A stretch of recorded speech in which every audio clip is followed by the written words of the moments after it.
Selamat pagi Bapak Ibu kekasih di dalam Tuhan. Ujian memang silih berganti akan menghampiri tiap manusia. Tetapi yang pasti, saya sampaikan, tetapi yang pasti ada jalan keluar. Ada pertolongan. Ujian punya masa berlaku, ada kadar luarsanya. Yang tidak pernah gagal ialah Tuhan.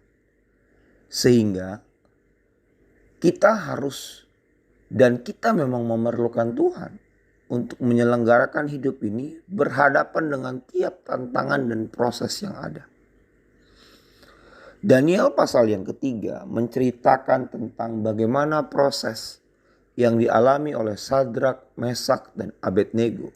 Mereka diperhadapkan dengan sebuah situasi harus masuk dapur api.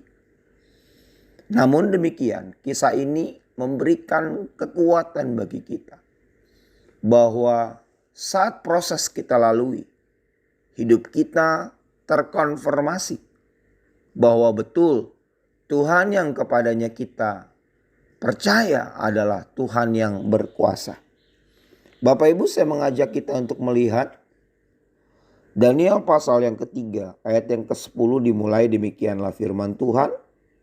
Tuanku Raja telah mengeluarkan titah bahwa setiap orang yang mendengar bunyi sangkakala, seruling, kecapi, rebab, gambus, serdam, dan berbagai-bagai jenis bunyi-bunyian harus sujud menyembah patung emas itu.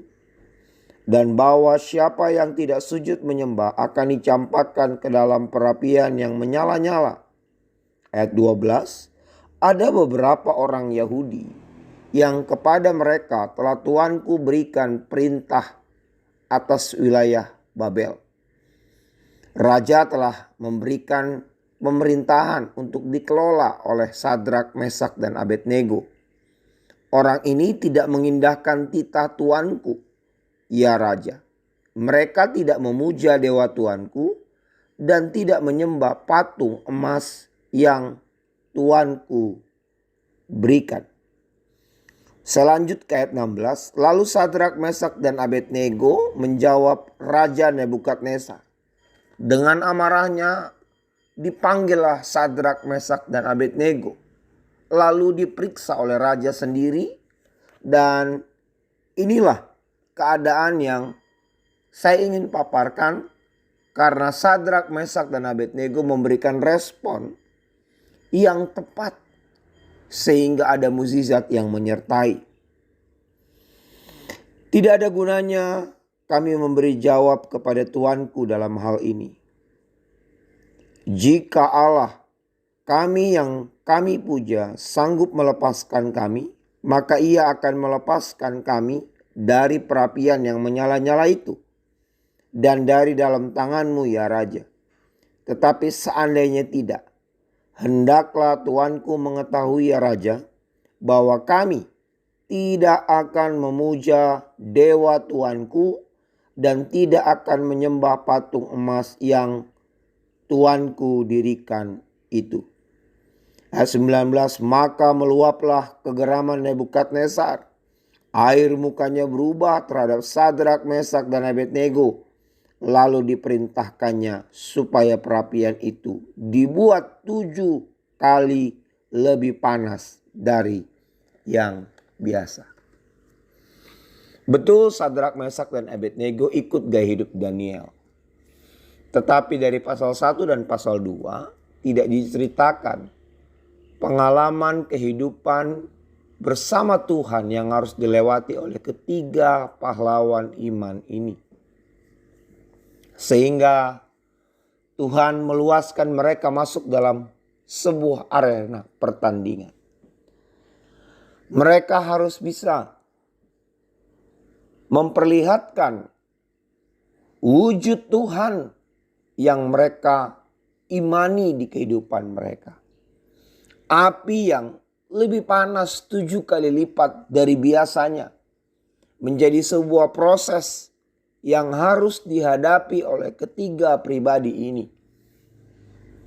Yang luar biasa Bapak Ibu dari kisah ini.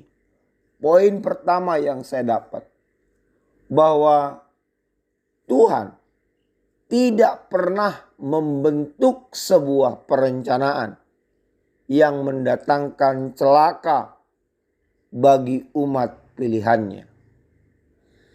Karenanya, jangan pernah melihat apa yang ada pada dirimu sekarang adalah titik.